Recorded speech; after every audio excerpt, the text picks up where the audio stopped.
Okay, so how do you get your ideas to write your books? It's usually a variety of things. Often it's things that I see in the newspaper, or it's things that I overhear, or sometimes it's things that people tell me.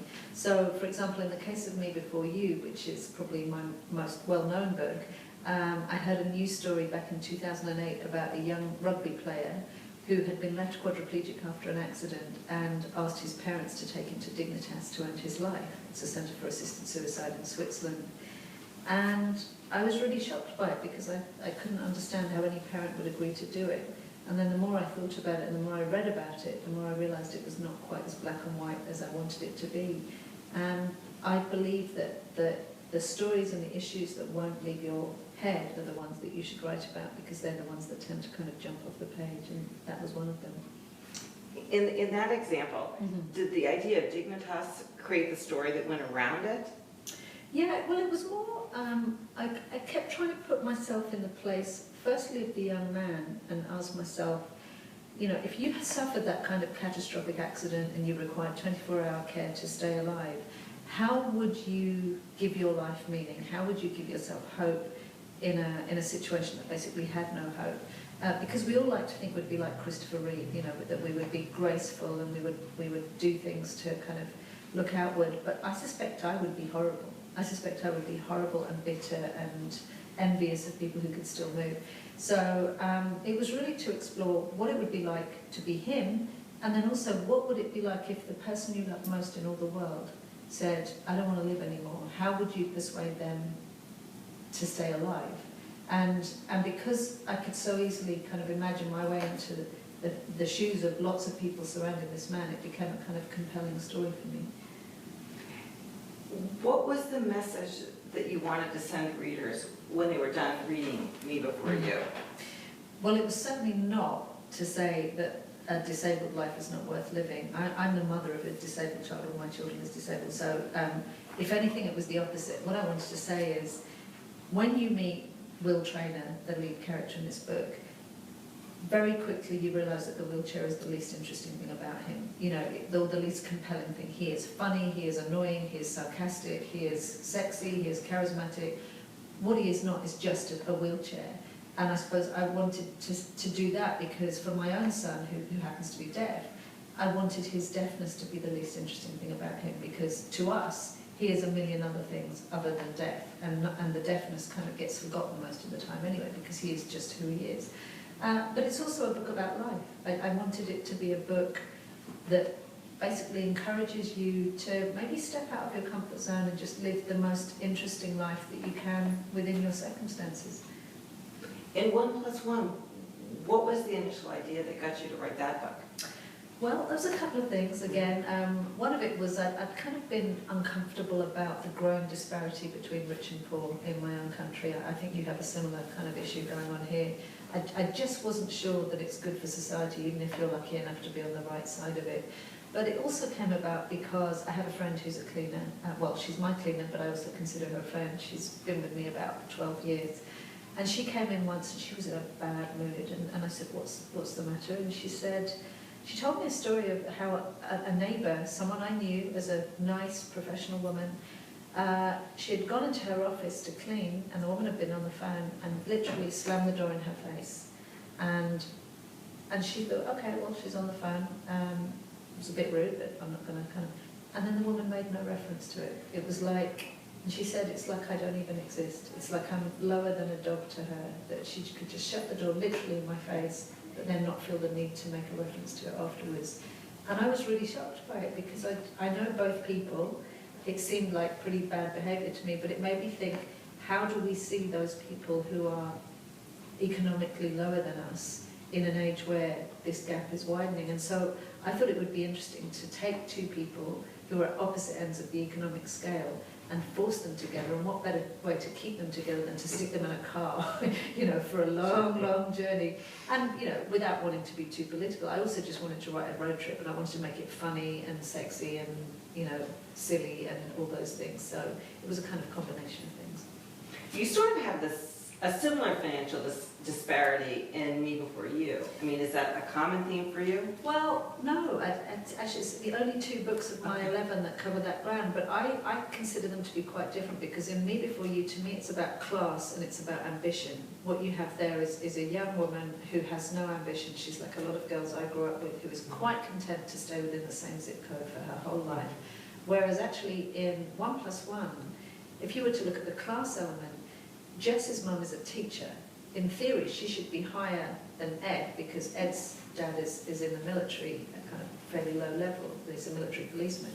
And so in theory, they should be equal, but because of his ability with software, he's managed to kind of make a fortune in the dot-coms. And meanwhile, because she had a kid too young, she's just never been able to recover that economic ground. So for me, that was purely about money. It's just, you know, that's what buys you power these days. That's what buys you the life chances. And when I was growing up, my parents told me, you can be whatever you want to be. My parents did not have a lot of money. You know, if you work hard and you know, you're a decent person, you can achieve anything. And I wanted to ask myself, well, what happens if you're trying to send that message to your kids, but now society is stacked against you? What happens to those kids? Do they still make it up? I'm not sure they do. So is that sort of where the optimism that Jess has comes from, is sort of your own personal? No, I'm the opposite. Oh, okay. So your parents are optimistic. Well, not optimistic. They have a real Protestant work ethic. They're just both really hardworking, and I suppose they're positive rather than optimistic. But you know, I'm a born catastrophist. I think the sky is going to fall at any minute. And in fact, you know, writing Jess has really made me examine my own. It's not pessimism. I just like to be braced in case something does go wrong. I like to know what my escape plan is. And writing this book just made me think, okay, you need to kind of ease off that, because sometimes it's okay just to go, yeah, it's going to be fine. Yeah, I love that about her character. She's so optimistic and doesn't seem to worry so much about the future. I mean, I'm a planner, so You're a planner, yeah. I look at them and I'm like, oh my gosh. No, but some people are like that. And the older I get, I look at the way people are. My husband is purely optimistic. You know, when we were, before you did well, I used to kind of go over the finances again and again, try to make everything fit. And I would say, do you want to look at this? Do you want to see what I'm doing? He'd go, no, it'll be okay. It's just like, everything's going to be fine. He seriously just, he lives his life in a happy bubble. It's just all going to be good. I wish I was him. Bullying, you have that theme. Is that there because you have small children and that seems to be the topic at schools these days? Yeah, I'm sure some of it is, yeah. I guess I'm interested in how the nature of bullying has changed as well, because when I grew up, if you got bullied at school, it meant that someone duffed you up in the playground a bit, and then you went home and told your mum, and you know, you either sorted it out or she dragged you into school and sorted it out for you. And now it's just far more subtle and insidious. You know, it goes online. The kids can never escape from it. So you get bullied at school, you come home, it's coming through on your phone, it's on Facebook, it's on Twitter, it's on people hacking your pages. You know, it's just horrible. And you know, I have 2 teenagers as well as a younger child, and they tell me stuff, and it just makes me feel sad for kids, because they have a lot to negotiate that we didn't have to deal with. That was sort of the fun thing about the bullying aspect of your book, though, is that the solution was online, too. Yeah, exactly. I mean, this is where Ed, who is not a man who is over-endowed with common sense or kind of even emotional intelligence, suddenly finds a use, which is that he can help this troubled teenager to actually fight back against the people who are tormenting him through the medium of hacking.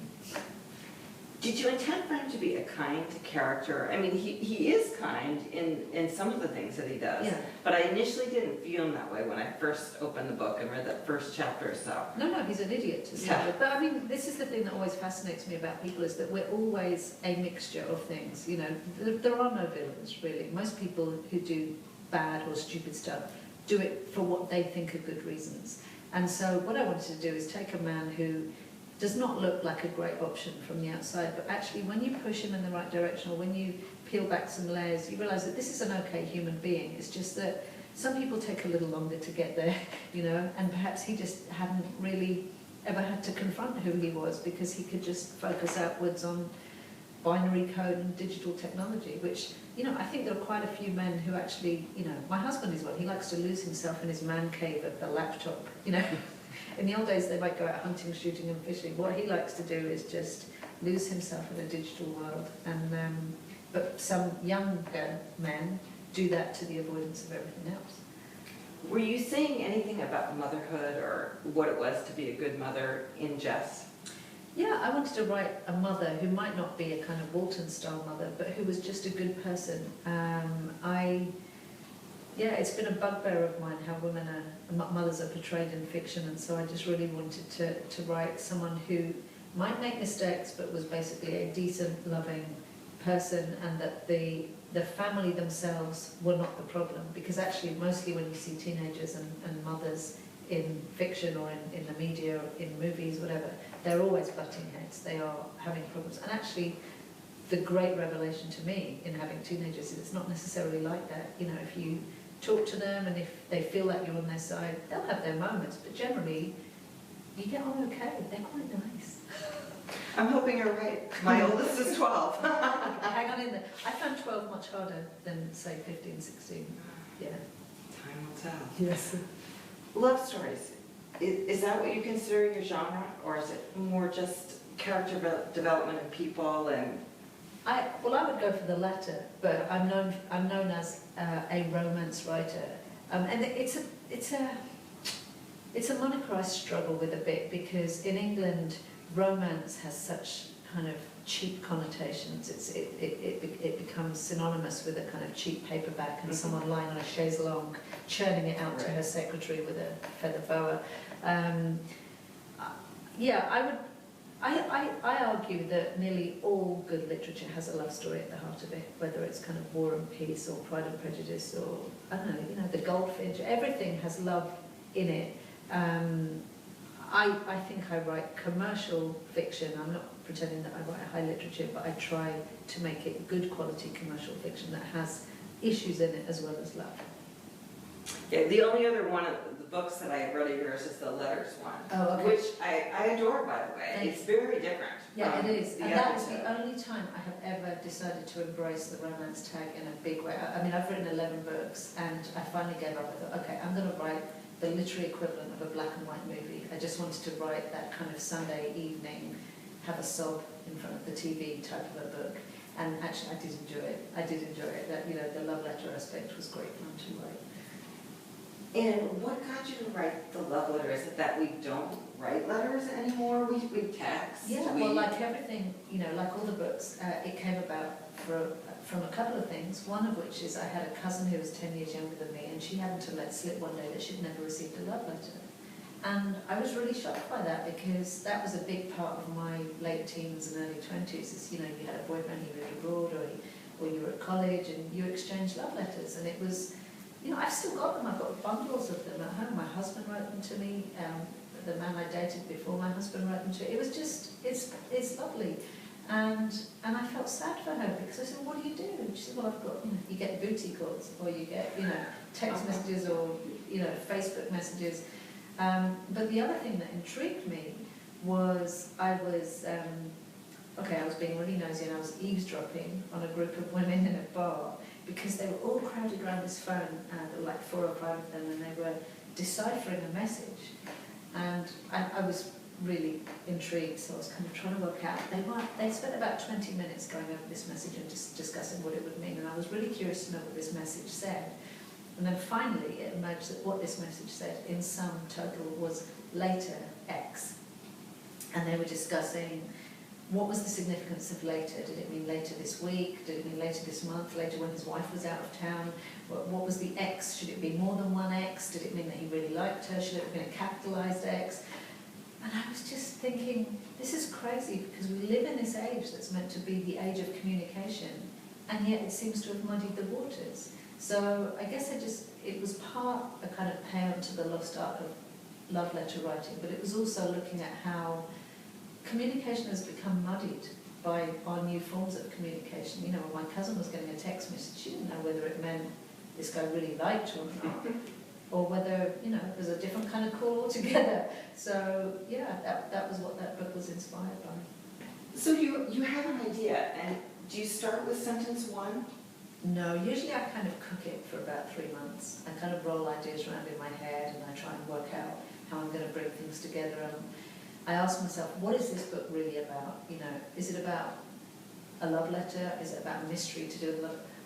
What is it actually about? It's about miscommunication. It's about women in the age when they have few choices. Because it's never about the thing that you think it's about. And I just try and plot.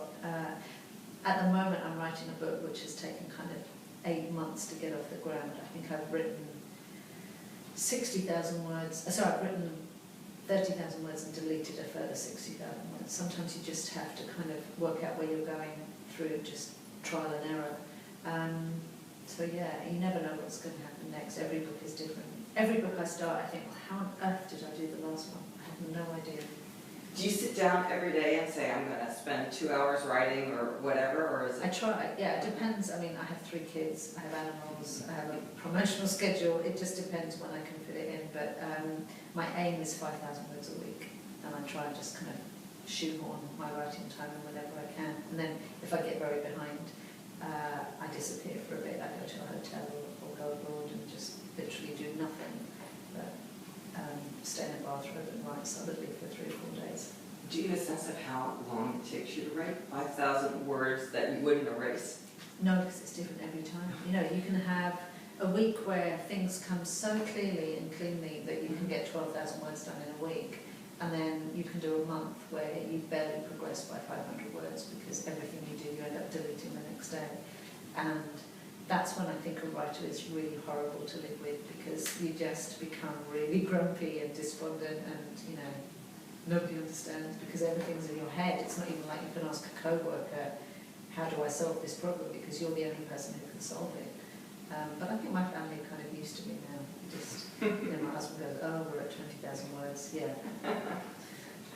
I mean, have you ever just scrapped a book altogether? That just Oh yeah. wasn't Worse than that, I wrote a book called The Girl You Left Behind, which I think is the 4th book. That's the one I haven't read. Yeah. I finished it, and it was quite a book to write because it required a lot of research, and I sent it across to my agent, and then 2 days later I asked if I could have it back, and I deleted 70,000 words because I decided they weren't good enough.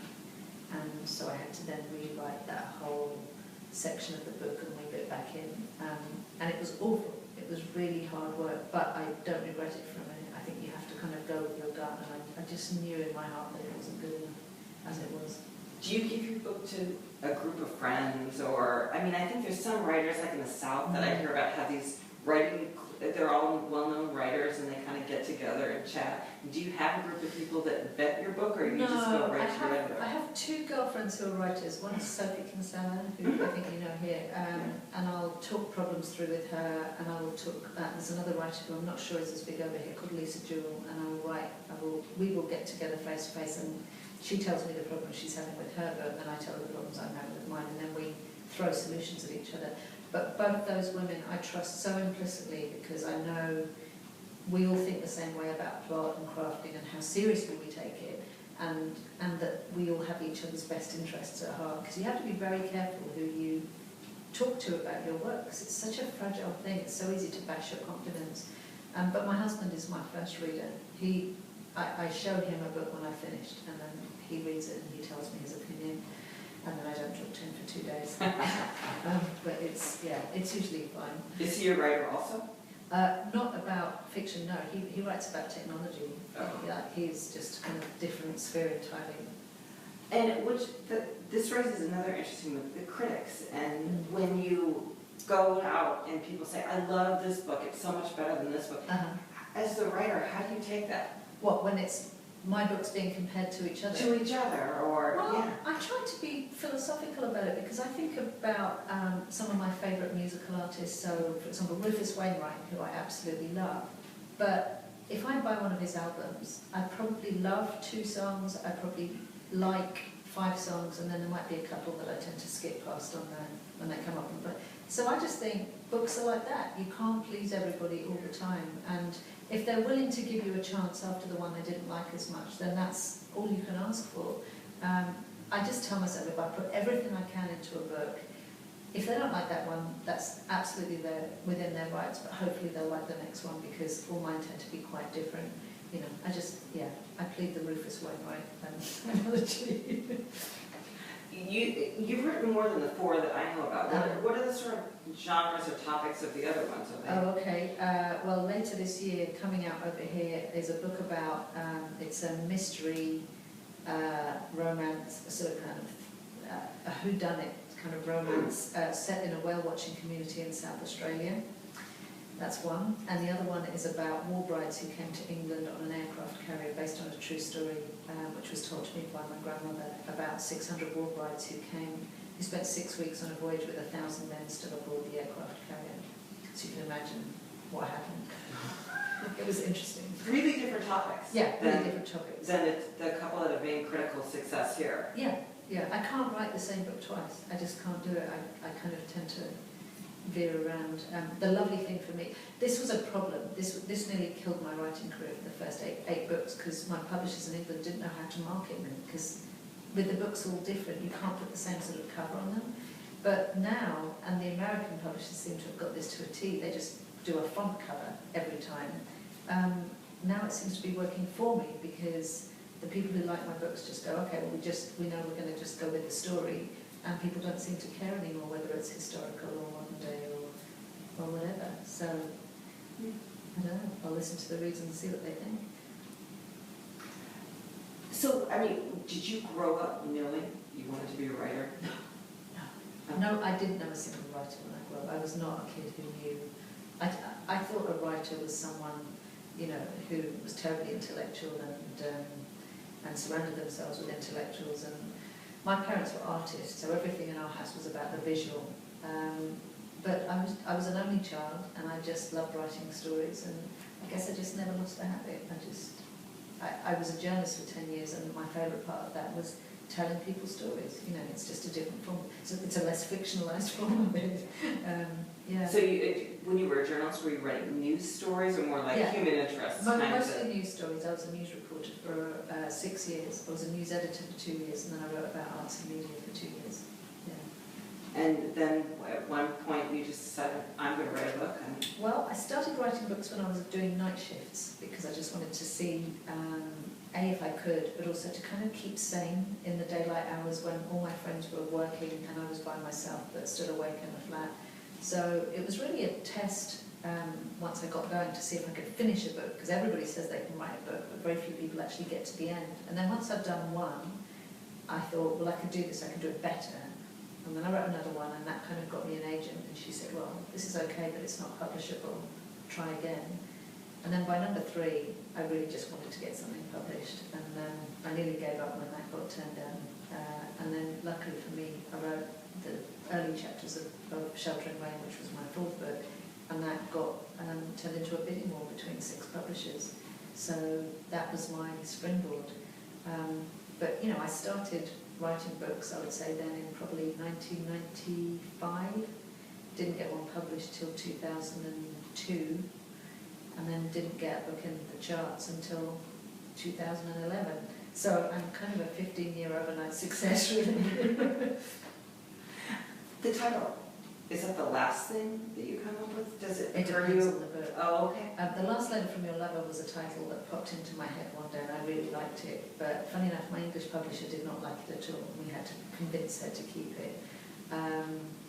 Me Before You was not that book's original title. That book was originally called 6 Month Contract, which I liked, but everybody else told me it sounded like an employment manual. So I had to use that. I'm a labor lawyer, I can see exactly. that. And 1 + 1, that was kind of, I think that was a joint effort, but it was to do with maths. We were just trying to tie in a few concepts to do with maths, to do with people being determinedly single, to do with, I don't know, the sum of 2 things being greater than the sum of their parts. Yeah.